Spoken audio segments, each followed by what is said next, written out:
ପୁରା କ୍ଲିୟର।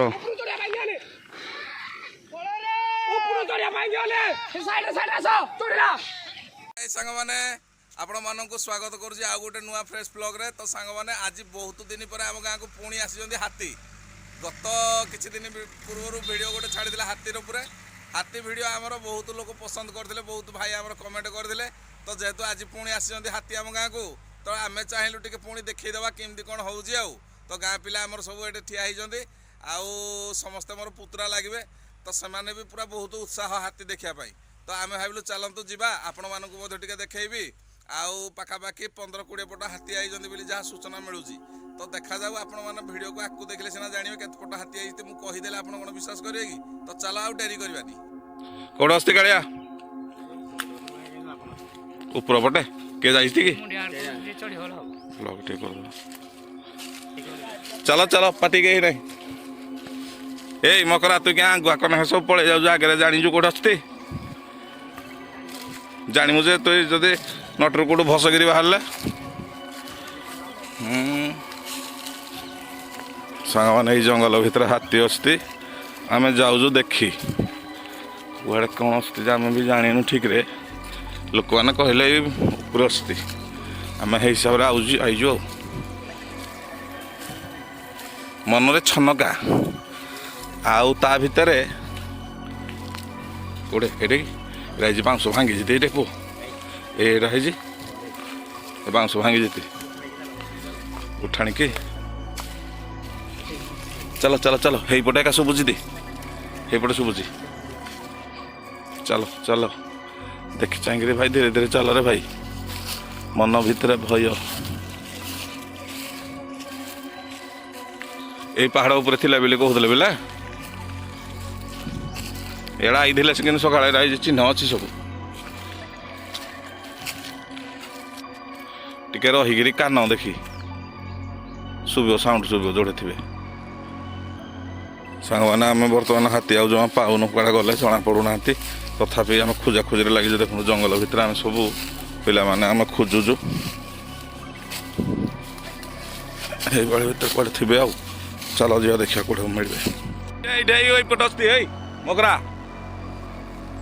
ଏଇଠି ସବୁ ଯାକ। କ୍ୟାମେରାରେ ଆଇବ କି ନାହିଁ କେଜାଣି। ଏଇଟା ଚାଲ ଚାଲ ଚାଲ, ହେଇଠିକି ଚାଲ, ହେଇଠିକି ଚାଲ। ଦେଖାଯାଉଛି ଏଇଠୁ କୁଆଡ଼େ? ଚାଲ ହେଇଥିଲା ଆମେ ଏପଟିକି ଆସ ଭାଇ। ର ମୁଁ ଯାଏ।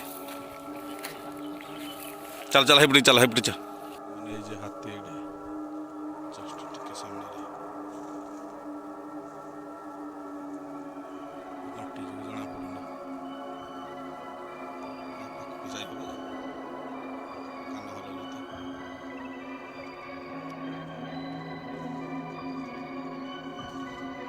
ସାଙ୍ଗମାନେ ଏଇ ଯେ ଦେଖନ୍ତୁ ହାତୀ କାନ ହଲଉଛି, ଏଇ ଯେ ଦେଖନ୍ତୁ ଏଇଠି ଜଣା ପଡୁନି। ମୋବାଇଲ ଜୁମ୍ କଲେ କାନ ହଲା ବନ୍ଦ କରିଦଉଛି। କାନଟା ଟିକେ ହଲ ମାଷ୍ଟ୍ରେ। ଓ ହାତୀ ଗଜରାଜ, ହେଇଛି ହେଇଛି ହେଇଛି ହେଇଛି ହେଇଛି ହେଇଚିରେ।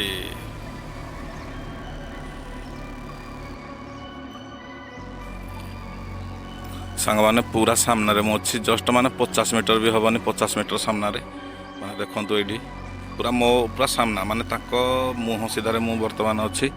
ଦେଖନ୍ତୁ କାନ ହଲଉଛନ୍ତି ପୁରା, ଜଷ୍ଟ ପୁରା 50 ମିଟର ବି ହେବନି। ପୁରା 3ଟା ହାତୀ ମୋତେ ସେମାନେ ଦେଖୁଛନ୍ତି, ମୁଁ ତାଙ୍କୁ ଦେଖୁଛି ପୁରା ଫ୍ରଣ୍ଟ ଟୁ ଫ୍ରଣ୍ଟ। ମୋଟି ଭିତରେ କ୍ୟାମେରାରେ ଆସୁନଥିବ, କିନ୍ତୁ ପୁରା ସାମ୍ନା ସାମ୍ନି ଆମେ ଠିଆ ହେଇଛୁ। ସେ ମୋତେ ଦେଖୁଛନ୍ତି, ମୁଁ ତାଙ୍କୁ ଦେଖୁଛି।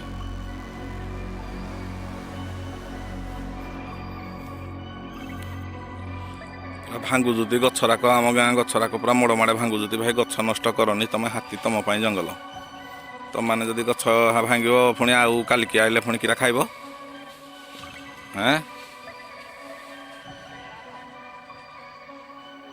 ସାଙ୍ଗମାନେ କ୍ୟାମେରା କ୍ଲିୟର ଆସୁନଥିବ, ପୁରା ମୋତେ ଅନଉଛନ୍ତି ହାତୀରାକ। ହେଇଛି ସାଙ୍ଗମାନେ, ହେଇଛି ଦେଖନ୍ତୁ ଏଇଠି ସବୁ ଯାକ ହାତୀ ଅଳ୍ପ ଅଳ୍ପ ଆସୁଥିବ। ସବୁ ଗାଁ ଲୋକ ଆମର ସବୁ ଦେଖୁଛନ୍ତି ଗୋଟେ। ତମେ ଯେତିକି ଦୂରରେ ମୋଠୁ ମୋର ହାତୀ ବି ସେତିକି ଦୂରରେ।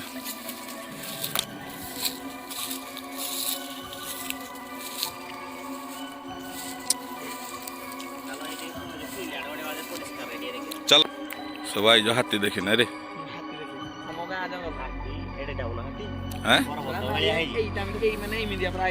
ବୋପା ମା ନଟି ଭିତରେ ଦେଖା ଯାଉନଥିବି। ଚାଲ ଏ ଡୁଙ୍ଗିଲେ ହବନି।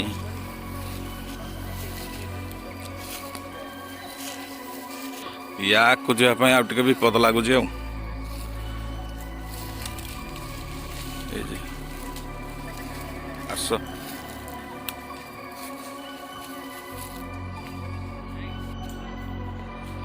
ସାଙ୍ଗମାନେ ଦେଖ ଏଇ ହାତୀ ଏଇ ପୁରା 20 ମିଟର ଦୂରରେ ଅଛନ୍ତି। ଜମା 20 ମିଟର ଦୂରରେ ଏଇ ହାତୀ କାନ ହଲଉଛି ପୁରା। ବିଞ୍ଛା ମୁଞ୍ଛି ଚାଲିଛି ଗରମ ଯୋଗୁ। ଆଇଲା ରୁହ ଆଇନି ସାହେବ କି ପୁରା ସେ ଆମକୁ ଅନଉଛନ୍ତି, ଆମେ ତାକୁ ଅନଉଛେ ପୁରା ଡାଇରେକ୍ଟ।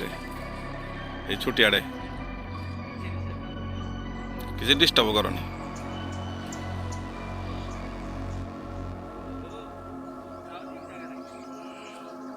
ପ୍ରଭୁ ଗଜରାଜ ଏଇଭଳିଆ ଲୋକକୁ ଆସିକି ହଇରାଣ କାହାକୁ କରନି। ଖାଲି ଏମିତି ଖାଲି ଠିଆ ହେଇକି ଯାଅ।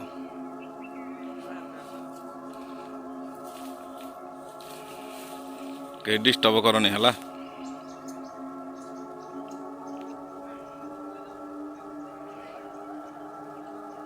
କେଡ଼େ ବଡ଼ ଶୁଣ୍ଢ ଭାଇ ଦେଖିଲେ କିନ୍ତୁ ବୋପା ଭାଇ ଗଛଟାକୁ ଭାଙ୍ଗିବ ତ ଆଉ। ଏଇ ଭାଙ୍ଗିଲା ତ ଆଉ।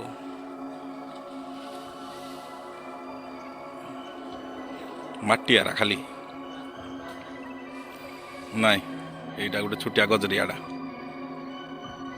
ସାଙ୍ଗମାନେ ବହୁତ ସମୟ ଅପେକ୍ଷା କଲା ପରେ ହାତୀ ଯେହେତୁ ଟିକେ ଭଲ କି ମାନେ ଆମର କ୍ୟାମେରାରେ ଆସିଲାନି, ଆମେ ତାପରେ ଅପେକ୍ଷା କଲା ପରେ ଏପଟେ ଗୋଟେ ପଡ଼ିଆକୁ ସାଙ୍ଗମାନେ ହାତୀମାନେ ଆସିଲେ। ଦେଖନ୍ତୁ ମାନେ ଏତେ ସମୟ ଅପେକ୍ଷା କଲା ପରେ ସନ୍ଧ୍ୟାବେଳେ ଗୋଟେ ପଡ଼ିଆକୁ ଜଷ୍ଟ ଆସିଲେ।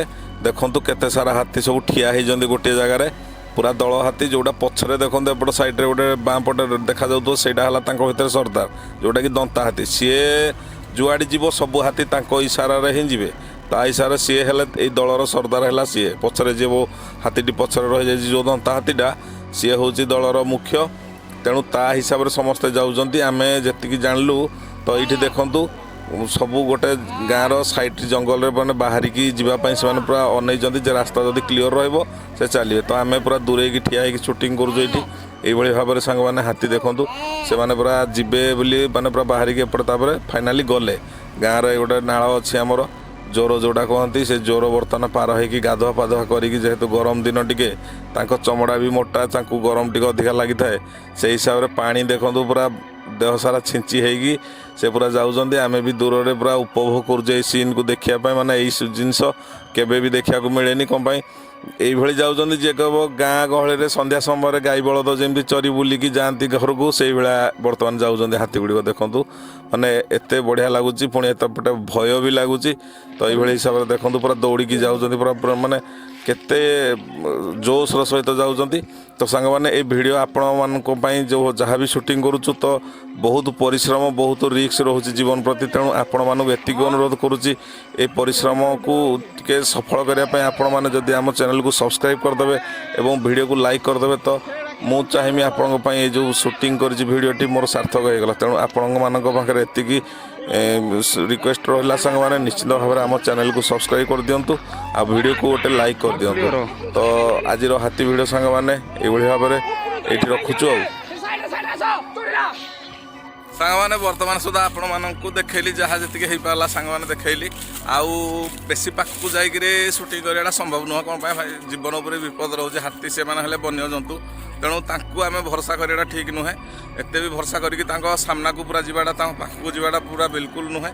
ତେଣୁ ସେଇଥିପାଇଁ ଆମ ଦ୍ୱାରା ଯେତିକି ହେଇପାରିଲା ସାଙ୍ଗମାନେ ସୁଟିଂ କରିକି ଆପଣମାନଙ୍କୁ ଏଇ ଭ୍ଲଗ୍ରେ ଦେଖେଇଲି। ଆଶା କରେ ଆଜିର ଭ୍ଲଗ୍ଟି ସାଙ୍ଗମାନେ ବହୁତ ଭଲ ଲାଗିଥିବ ଆପଣଙ୍କ ପାଇଁ। ଯଦି ଭଲ ଲାଗିଛି ନିଶ୍ଚୟ ଭାବରେ ଆପଣମାନେ ଚ୍ୟାନେଲକୁ ସବସ୍କ୍ରାଇବ୍ ଆଉ ଭିଡ଼ିଓକୁ ଗୋଟେ ଲାଇକ୍ କରିଦେବେ। ତ ସାଙ୍ଗମାନେ ଆଜିର ଭିଡ଼ିଓ ଆମେ ଏତିକିରେ ରଖୁଛୁ। ନମସ୍କାର, ଜୟ ଜଗନ୍ନାଥ।